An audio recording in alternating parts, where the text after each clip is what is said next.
গাজওয়াতুল হিন্দ ইসলামের সর্বশেষ নবী হযরত মুহাম্মদ সাল্লাল্লাহু আলাইহি ওয়াসাল্লামের একটি ভবিষ্যৎবাণী, যেখানে উল্লেখ করা হয়েছে ভারতীয় উপমহাদেশে মুসলিম ও অমুসলিমদের মধ্যে একটি যুদ্ধ সংঘটিত হবে এবং এতে বিজয় ঘটবে মুসলমানদের। হযরত আবু হুরায়রা রাদিয়াল্লাহু তাআলা আনহু কর্তৃক বর্ণিত মুহাম্মদ সাল্লাল্লাহু আলাইহি ওয়াসাল্লাম ভারতীয় উপমহাদেশের কথা উল্লেখ করেছেন এবং বলেছেন, অবশ্যই তোমাদের একটি দল ভারতের সাথে যুদ্ধ করবে। আল্লাহ সেই দলের যোদ্ধাদের সফলতা দান করবেন আর তারা রাজাদের শিকল বেড়ি দিয়ে টেনে আনবে এবং আল্লাহ সেই যোদ্ধাদের ক্ষমা করে দিবেন এবং সে মুসলিমেরা ফিরে আসবে। তারা ঈসা ইবনে মরিয়মকে সিরিয়ায় পাবে। হযরত আবু হুরায়রা রাদিয়াল্লাহু তাআলা আনহু বলেন, আমি যদি সেই গাজওয়া পেতাম তাহলে আমার সকল নতুন ও পুরাতন সামগ্রী বিক্রি করে দিতাম এবং এতে অংশগ্রহণ করতাম। যখন আল্লাহ আমাদের সফলতা দান করতেন এবং আমরা ফিরতাম, তখন আমি একজন মুক্ত আবু হুরায়রা হতাম, যে কিনা সিরিয়ায় হযরত ঈসাকে পাবার গর্ব নিয়ে ফিরত। ও মুহাম্মদ সাল্লাল্লাহু আলাইহি ওয়াসাল্লাম, সেটা আমার গভীর ইচ্ছা যে আমি ঈসা আলাইহিস সালামের এত নিকটবর্তী হতে পারতাম।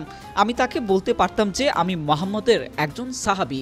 বর্ণনাকারী বলেন যে মুহাম্মদ সাল্লাল্লাহু আলাইহি ওয়াসাল্লাম মুচকি হাসলেন এবং বললেন, খুব কঠিন, খুব কঠিন। উল্লেখ্য, মুসনাদে আহমদ শাইখ নাসিরউদ্দিন আলবানী রহমতুল্লাহি আলাই হাদিসটিকে সহিহ বলেছেন।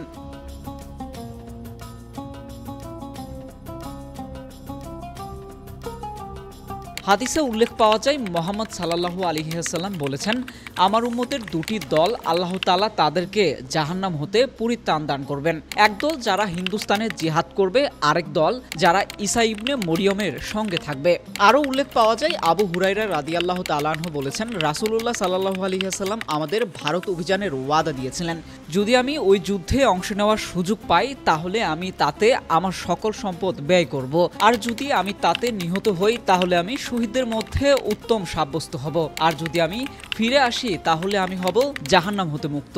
হযরত কাব থেকে বর্ণিত, মুহাম্মদ সাল্লাল্লাহু আলাইহি ওয়াসাল্লাম বলেন, বাইতুল মুকাদ্দাসের জেরুজালেমের একজন রাজা ভারতের দিকে সৈন্য প্রেরণ করবে এবং সেখানে যাবতীয় সম্পদ ছিনিয়ে নেবে।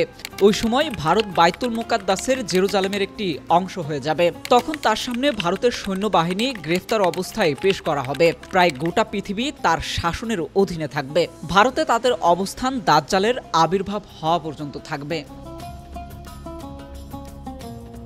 এ ব্যাপারে অবশ্য বিশেষজ্ঞরা অভিমত ব্যক্ত করেছেন। কিছু ধর্মবিদ ও ইতিহাসবিদ বিশ্বাস করেন যে এই ভবিষ্যৎবাণী ইতিমধ্যেই সম্পূর্ণ হয়েছে, যখন মুসলমানরা দ্বিতীয় উমাইয়া খলিফা মুয়াবিয়া ইবনে আবু সুফিয়ানের শাসন আমলে মাহমুদ গজনভি ভারত আক্রমণ করেছিল। অপরপক্ষ বিশ্বাস করে যে এটা ঘটবে ইমাম মাহদির সময়কালে, কারণ এই হাদিসে ঈসা ইবনে মরিয়মের সাথে থাকার উল্লেখ আছে। কিছু পাকিস্তানি বুদ্ধিজীবীগণ পাকিস্তানকে উক্ত যুদ্ধের পটভূমি বিবেচনা করেন, যেহেতু পাকিস্তানের খোরাসানও হিন্দুস্তান বা হিন্দে অবস্থিত, কারণ অন্য হাদিসে খোরাসানের ধর্মযোদ্ধাদের ঈসা ইবনে মরিয়মের সাথে যুক্ত হবার কথা উল্লেখ আছে।